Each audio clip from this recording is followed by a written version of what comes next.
चला तर फ्रेंड्स, आज आपण चिकन सुकं बनवूयात। त्यासाठी मी कढई गरम करत ठेवलेली आहे। कढई गरम झाल्याच्या नंतर त्यामध्ये मी 3 टेबलस्पून तेल गरम करत ठेवते। तेल चांगलं गरम झाल्याच्या नंतर त्याच्यामध्ये मी 7 ते 8 ठेचलेल्या लसणाच्या पाकळ्या टाकणार आहे।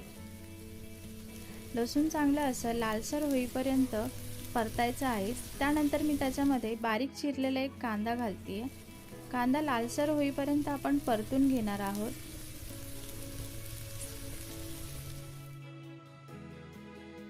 तुम्ही बघू शकता कांदा असा लालसर असा आपण परतलेला आहे। त्यामध्ये मी थोडीशी कोथिंबीर घालणार आहे आणि बारीक चिरलेले टोमॅटो घालते। टोमॅटो आणि कांदा चांगला व्यवस्थित परतून घ्यायचा आहे। हे सगळं व्यवस्थित परतून झाल्याच्या नंतर आपण त्याच्यामध्ये 1 चमचा घरगुती कांदा लसूण मसाला घातलेला आहे।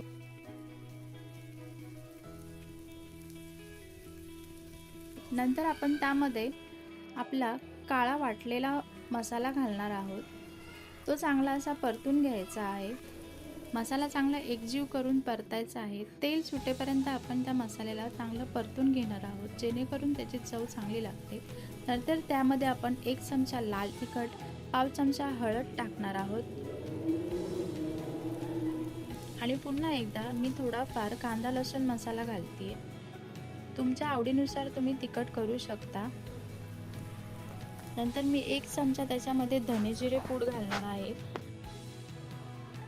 आपण हे सगळं चांगलं एकजीव करून मिक्स करून घेणार आहोत आणि पुन्हा एकदा 5 मिनिटं परतून घ्यायचं आहे। त्याला मस्त असा कलर सुटलेला आहे। त्यामध्ये मी थोडासा पाव चमचा गरम मसाला टाकणार आहोत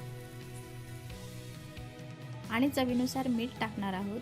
हे चांगलं एकजीव करून मिश्रण मिक्स करून घ्यायचं आहे।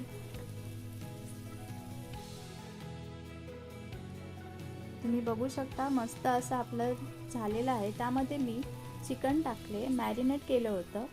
चिकन मॅरिनेट करताना मी त्याच्यामध्ये थोडीशी हळद आणि मीठ टाकून त्याला मॅरिनेट करत ठेवलेलं 15 मिनिटं। हे चांगलं असं सगळं एकजीव करून मिक्स करून घ्यायचं आहे।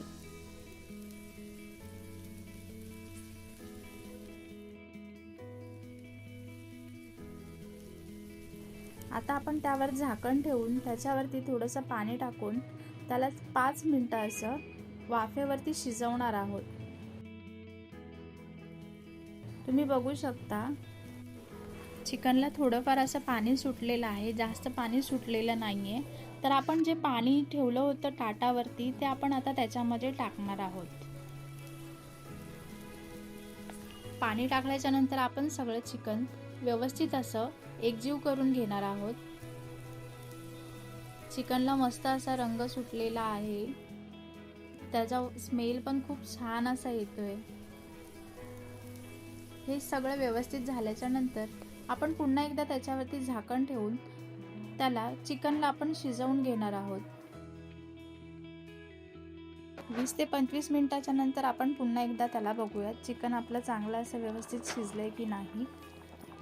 चिकन आपलं शिजून तयार आहे। सो आता त्याच्यामध्ये मी बारीक चिरलेली कोथिंबीर घालते आणि हे चिकन आपण आता सर्व करूया। सो एका डिशमध्ये मी आता चिकन सर्व करते। तुम्ही बघू शकता मस्त असं चिकनला कलर आलेला आहे। चिकन सुक्कं आज आपण केलेलं आहे। चांगला स्मेल सुद्धा येते। आपण गार्निशिंग करून घेऊया। त्याच्यावरती थोडीशी मी कोथिंबीर टाकून डिश आपली तयार आहे।